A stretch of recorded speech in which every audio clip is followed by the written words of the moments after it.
ঢাকা বিশ্ববিদ্যালয়ের ফজলুল হক হলে যে নির্মমভাবে তোফাজ্জল হোসেন হত্যাকাণ্ডের শিকার হয়েছিলেন এবং সেই হত্যাকাণ্ডের পরে ঢাকা বিশ্ববিদ্যালয় প্রশাসন শাহবাগ থানায় একটি জিআর মামলা করেছিলেন।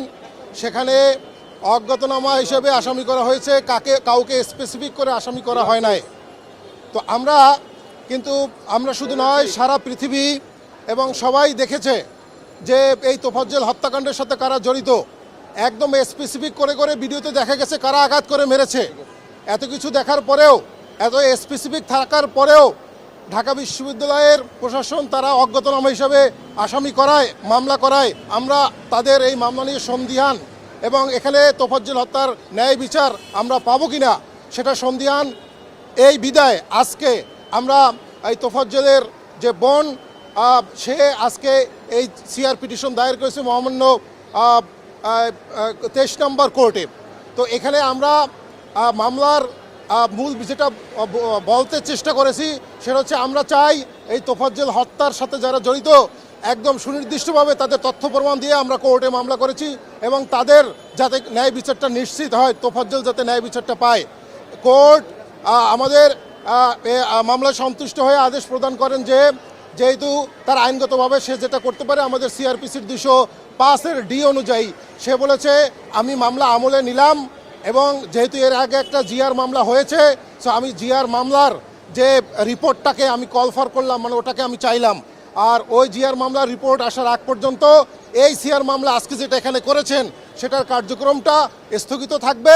জিআর মামলার রিপোর্ট দেখে আমরা পরবর্তী ব্যবস্থা নিব। যদি জিআর মামলায় আপনাদের আসামির সাথে এখানে যারা আসামি আপনারা যারা করেছেন সব কিছু যদি ঠিকঠাক থাকে তাহলে দুটো একসাথে চলতে পারে বা আপনাদেরটাও আবার চলতে পারে। সো সে পুলিশ রিপোর্ট, শাহবাগ থানা পুলিশ রিপোর্টটাকে কল ফর করেছে আজকের এই মামলা করার পরে। আমরা টোটাল 15 জনকে আসামি করেছি। এখানে ঢাকা বিশ্ববিদ্যালয় প্রশাসন কোনোভাবে এই হত্যাকাণ্ডের দায় এড়াতে পারে না। কারণটা হচ্ছে ঢাকা বিশ্ববিদ্যালয়ের আর এখানের যিনি হল প্রভোস্ট যিনি ছিলেন, তিনি ওই হলের নিরাপত্তার দায়িত্বে ছিলেন। 4 ঘন্টা একটা ছেলেকে ঠুকে নির্মমভাবে হত্যা করা হলো।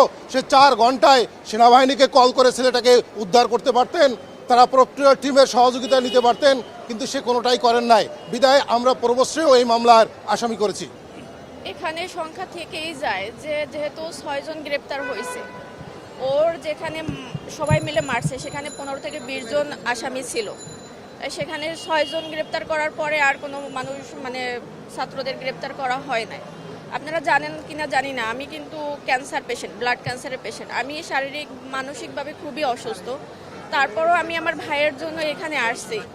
আমি চাই যে ওর মতো এরকমের নির্মম মৃত্যু কারো যেন না হয়। কারণ একটা মানুষকে 4টা ঘন্টা সাপের মতো পিটাই মারা, এটা কোনো মানুষ করতে পারে না।